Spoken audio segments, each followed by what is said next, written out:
Hey, it's Dr. Toby, physical therapist here. And in this video, I want to talk about some arm exercises that can be done to help regain strength for any individual recovering from a stroke. So, by the way, if you are new to our channel, we help people to stay healthy, pain-free, fit, and mobile, and to recover from all types of injuries or conditions. So if you are interested in that type of content, hit the subscribe button and hit the bell notification to stay connected to the frequent videos that we are posting.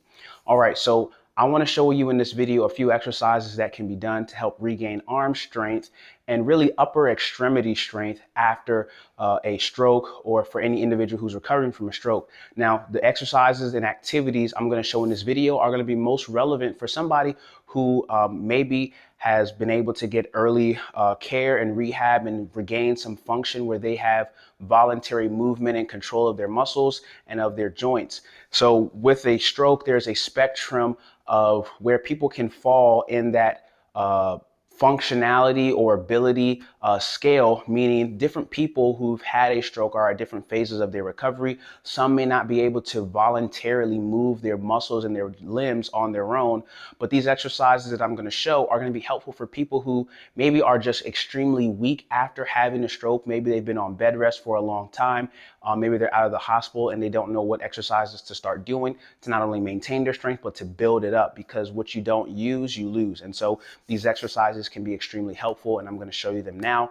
You can check out the other videos that we have on our playlist under the stroke recovery and rehab to find some other exercises that may be more relevant for you based on where you are at. Maybe you have no voluntary movement of your limbs, or you have really stiff limbs, and there are different exercises that will be relevant for you versus these ones that I'm going to show, and you can check out those videos on our playlist. All right, let's get right into it. So one of the biggest things that's important when it comes to recovering and being able to have functional use of your limbs is doing exercises that build those muscles up. Now, you may feel fatigue when you're doing certain daily activities because your body may be deconditioned from being in the hospital for a long time.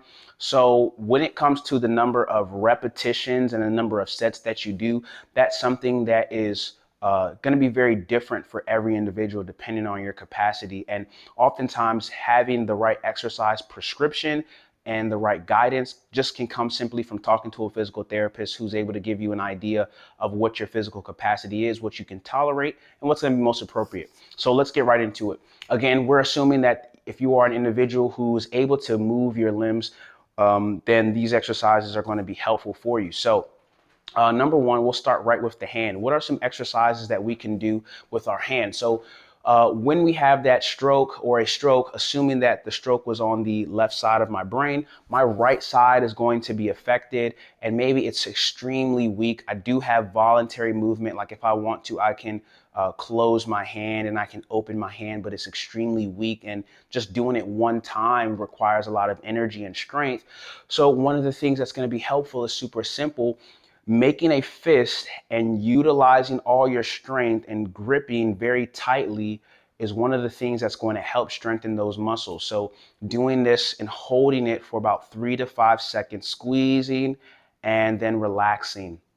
That's going to be really helpful because it's the contraction of those muscles that help build them up. So we'll do that 5 times. Squeeze it and hold it. Maybe holding it for 5 seconds initially is too much for you, but doing it for 3 seconds is a good starting point. So with any of the exercises that I'm going to show you in this video, there are ways you can increase their difficulty to meet the level of challenge that you need, or back those exercises down to a lower level of difficulty.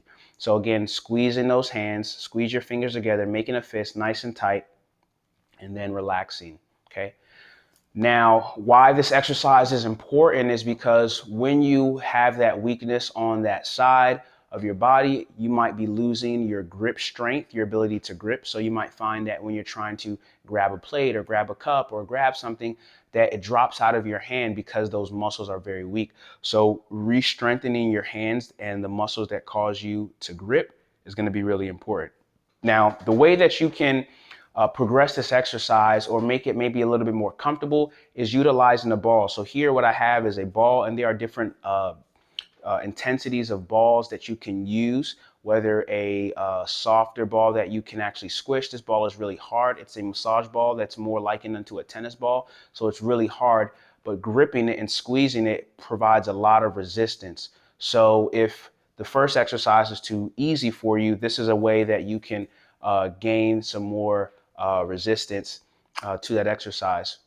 And so squeezing that ball nice and hard, and then relaxing, holding it for about 3 seconds on the low end. And if you're really advanced, holding it for about 5 seconds. So that can be very helpful as well. Okay.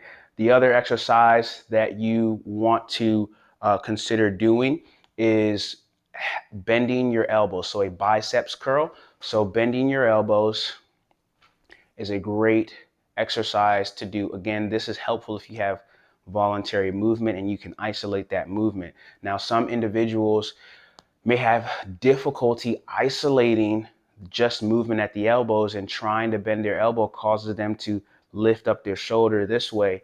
And if this is what your body is doing when you're trying to do a bicep curl, then what you want to do is, number one, you want to make sure that you can get isolated movement before you repeat an exercise with a poor motor pattern. So meaning if I'm doing this and this is the pattern that my body goes into, then you definitely, number one, want to address that. And one of the best ways to help you learn how to isolate the parts of your body that you're trying to move is working with a physical therapist who can help you to learn how to stabilize your shoulder and isolate that joint movement.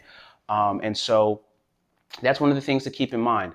Now, the same way with the other exercise where we're gripping, you can also progress this bicep curl to increase your strength. Right here, I have a 5-pound kettlebell, but you don't have to lift and start off with 5 pounds. Maybe you're not ready for that. You might want to start with a 1-pound weight, or maybe just a water bottle, right? You don't necessarily need things that are too fancy. And in fact, sometimes doing functional everyday activities can also be very helpful when it comes to the exercises you're doing, like using a water bottle. Because if you are extremely weak and you have difficulty lifting a water bottle, that's probably anywhere between 1 to 2 pounds. And that's the weight that you probably want to start off at. So again, I can start off with no weight, and this is going to be helpful for lubricating the joint, helping me to maintain that smooth motion.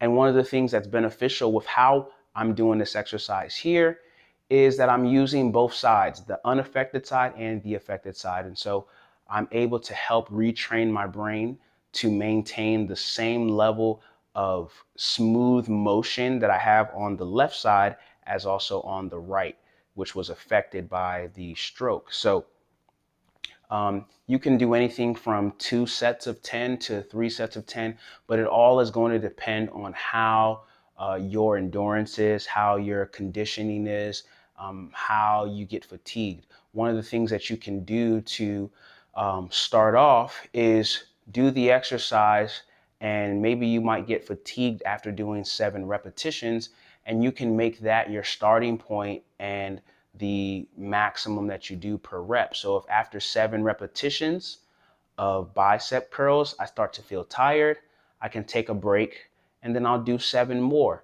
Because at that point, what I'm doing is I'm pushing my maximum capacity of repetitions. And over time, I'll be able to go from doing 7 reps twice to doing 10 reps twice, and so forth and so on. And that's only going to help me get stronger. And again, you can utilize weights. All right, the next exercise that I'm going to show is going to be helpful for the shoulders, okay? And all of the joints that we're moving, one of the intrinsic benefits of moving your limbs is helping to lubricate the joints, preventing stiffness, which is going to cause more pain in the shoulder, the elbow, and other parts of your body that do not move or have not been moving. So what you're going to do is you're going to put your fingers together and you're going to just reach out straight in front of you.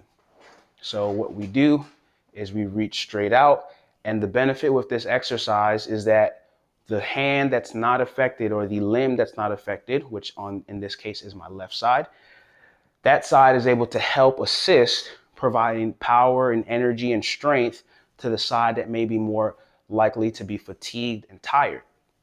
Okay, So this is a great exercise that we can do.